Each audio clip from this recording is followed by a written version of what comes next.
Garth, thank you so much for your time. Lovely to see you. Hey man, nice to meet you. I just want to jump right into it because for all of your feature films, this is the first one. Not only are you listed as a writer, but you're co-writing it with the author who wrote the book. What was the kind of experience? Were you planning on always maybe just getting something from him and just working on it on your own, or was it always a plan that the two of you would tackle this for the feature film? It was never the plan, never the plan at all. So we were definitely going to go to. It never is the plan, is it? We were going to go out to some screenwriters, but the ones that we wanted to go to were unavailable for at least a year. So in the meantime, Iain and I decided to just go into an intensive couple of days going through page turning the novel, I guess. And in that process, we realized that we had so much passion for the same things, and we started to kind of invent what the movie could be in those conversations. And so I guess we just both felt it that we should really have a crack at this script. We felt we had a really good take on it. So, we went up to the office of Kerry Roberts and said, look, this might be a bit strange, but we really want to have a crack at the script. And thankful to her, she gave us a go. So yeah, it was an organic kind of revelation, really. Was it easy to just jump in working with each other, or did you just have to spend time to find that footing? I guess we spent the time when we first met, and it just became very apparent that this was going to work. It just felt right. And, we had differing sensibilities that when you brought them together, felt like the voice of the movie. It just felt like that exciting thing that we wanted it to be. Iain's a deeply respectful person, and it was just a joy, just an absolute joy to work with him. Where do things evolve though as it grows, as you bring on your actors? Because Paul and Saoirse and Aaron, I almost said Alan, Aaron all bring on their own kind of specialties to this as well. Do things shift as you get those actors settled into the performances as well, or is it basically exactly how you planned it? It's just now creating it. I guess it mostly stays intact. I guess when the actors come on, you've got all of these other brilliant people kind of going deep into the material. And what I find is that what's fantastic about that process is that it really picks holes in the cracks and makes you kind of find more truth, more backstory. And sometimes in that process, it may surface a better idea or maybe a better moment of dialogue or something like that. So I guess that process is more just kind of finessing and kind of hardening up the truths, and really exciting. And sometimes, maybe you can bring some revelations to the actors, because they're confused. So that process I find really exciting because it's where that's where you do all the work. Well, and talking about bringing revelations to the actors then, or again, them kind of working out through all the cracks and hardening it up. I'll try and word this without trying to give anything away for people who haven't seen the film or read the book at this point. But when it comes to Paul, you can easily come in as an actor and say, well, I'm obviously somebody who is rediscovering, a relationship with my wife in a lot of ways. But in the back, was there somewhere you talked with him about the idea in the back of his head that maybe he knows there's another kind of version of him that he's kind of swimming his way through? So that's kind of almost like a double performance in a way. Yeah, I mean, he had a very complex challenge of essentially playing a character, but not necessarily all of him, or different parts of him. And I guess we just, in the rehearsals, we just tried to find the rules around when you access different parts of someone, if that makes sense. It's very hard to talk about this, but that was a really exciting idea. And then in the rehearsals, we would dance with some takes and just play, and just eventually we found the flavor that felt right. But Paul's a very smart man, and came up with a lot of really great ideas, and together we just explored them together and found the right balance. But yes, that's what was super exciting for him and I to kind of try and birth this kind of really complex, exciting character, and do it in a way that feels very cerebral and real, and it was fun. It also kind of goes the same way for Saoirse too, because there are parts of it where you're kind of feeding into audience's expectations of like somebody who's quote unquote acting but can't act or that well in a lot, as far as the character, not obviously her acting, because it's fantastic. um, but you know, she has to also kind of play with that same idea of like being a different person in a lot of ways that she's not portraying or is portraying. Exactly. I mean, again, just in a similar but different way. Yes, she has all of these secret rivers and all of these kind of in moment reactions she has no control over. You know, these kind of experiences are happening unexpectedly, and so she's in the thrust of something she can't control, and then she's also it's bringing up a lot of emotional questions about her relationship, and you know, there's also these secret rivers. So yeah, it was so rich and exciting for both actors in terms of, and that's what I loved watching on screen, was circumnavigating the mystery of their choices.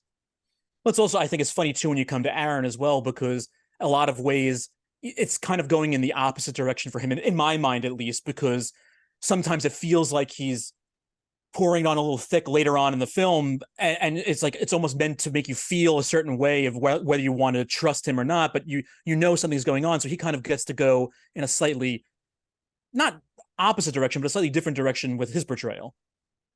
Yeah, I guess you know, really wanted a mysterious antagonist, and you can never quite feel orientated with him. You're not sure if he's a friend or a foe, I guess. And you know, there's kind of not complete certainty, but there's definitely this feeling that he knows Hen, and there's all these really beautiful choices in the actor.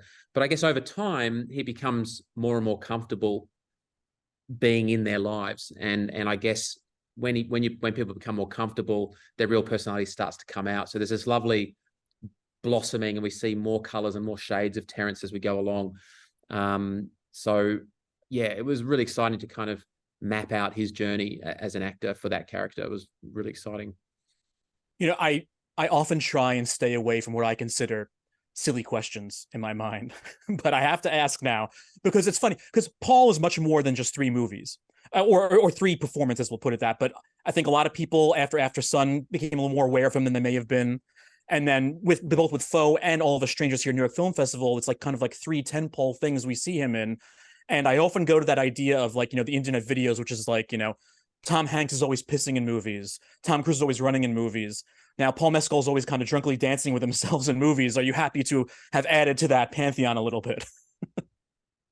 I think so. I mean, I think it's a very brave performance. It's a really noisy, raw front foot performance, which I really love. And there's also, I mean, he's obviously great with relationships. So, but the chemistry between him and Saoirse, I felt was very real. It felt very, very grounded, very natural. And then, you know, those more heightened scenes where he's exploring unreal situations. I thought he brought incredible psychology and emotion to that. You know, the speech about the ugliness of humanity was profound. It was ridiculously exciting. So yeah, I hope that we have added to the spectrum of his immense talent. I also, you know, it's become luckily and gladly a thing now where futuristic films are much more melding in what we have commonly today and not just going all full blast, going like, this is the future, it's all fancy things and toasters that you can just talk to and make whatever, you know. I can't think of anything off the top of my head, of course, that's worthwhile. And so you only really get to see it very much so in Aaron's car, which surprisingly to me held the shape of the Tesla Cybertruck almost a little bit. Were there influences because that's a real life thing that we can say, well, it's not as futuristic because we've kind of seen it, and you, or is it just, hey, it just happened to be, this is our design we came up with and we went with it? I know. Yeah, we definitely wanted a sense of nostalgia and future, and I guess trying to find the right tone around what that is. We were actually inspired by the early 70s concept cars. That's we kind of went back in time and looked at the way they thought of the future. So that's where the car was inspired. And I don't know, you kind of hunt for something that feels refreshing and interesting and not expected. And we didn't want to kind of prescribe what modern cars are going to look like, you know, completely. So in a way, having something that feels familiar makes it feel like it belongs in the film, if that makes sense. Sure. So I think that was part of the driving force.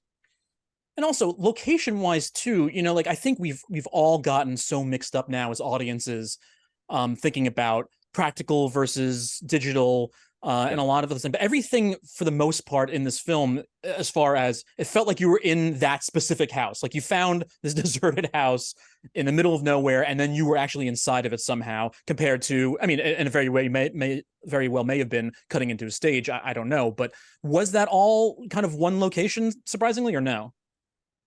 Mostly, I mean, we built the house on location, Okay. and then we built part of the house on stage. But the spirit of the production was to shoot as much on location and in camera as possible, because I really wanted to have it feeling human and grounded. And also, the actors coming to that location every day, feeling the impact of that landscape, really does make you connect to the themes of the story, I think, in ways that ordinarily you wouldn't. I mean, there's real insects, there's real heat, there's real weather, and all of those things do bring about something very authentic to the scenes.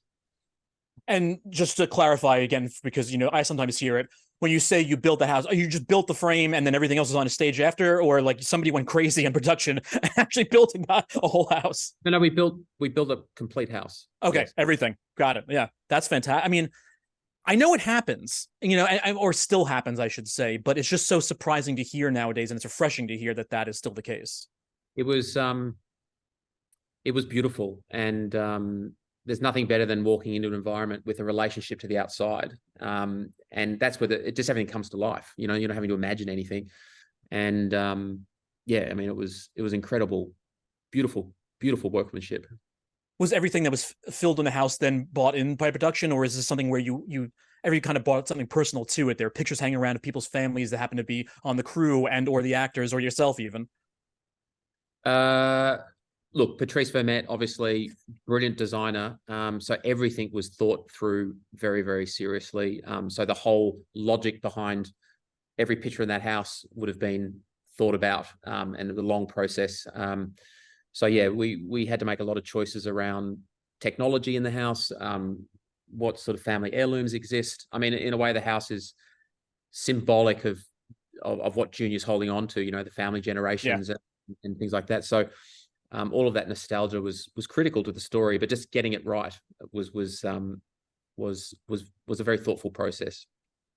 There's also something that I noticed both happens in Faux, and it also happened in, surprisingly, again, another New York Film Festival. Well, not just New York Film Festival, but another New York Film Festival film, which is Anatomy of a Fall, where you're working in these actual piano performances almost as your score. Are those things that go intentionally, like I need to build both the emotion by showing it and feeling it all in one, or again, just kind of like it happened, you were playing it, and it's like, well, why don't we just keep it as what she's playing, and that's our score? Well, I guess the piano was a direct conduit to Hen's inner world, her inner emotions, how she expresses herself. So I guess the music had to portray that, not kind of score things around it. So it was really, in a way, it was really Hen's. It had to represent Hen. So I worked on that very, very early with Agnes Obel, very, very early in the piece, because it was very important, because you can't change it later, because of the things like these. And I really wanted to do something that wasn't cutting around something. I really wanted to feel Saoirse playing that piano and give her the best shot at learning the piano as well. So there was definitely that, but the music also helped in some ways. Once we found it, sometimes inspired the emotion of the scenes, and inspired the way that we reacted to the scenes. So that was really cool. And then the score, the score of the movie was Oliver Coates and Park Ji-ha, and Park kind of represented the voice of the earth, the kind of elemental kind of quality, the primordial quality, and then Oliver Coates brought the kind of human story and all the bits in between, I guess, and bringing them together kind of was the score of the film. Garth, thank you so much for your time. I wish we could talk more, but I'll have to let you go. Thanks again. Bye-bye.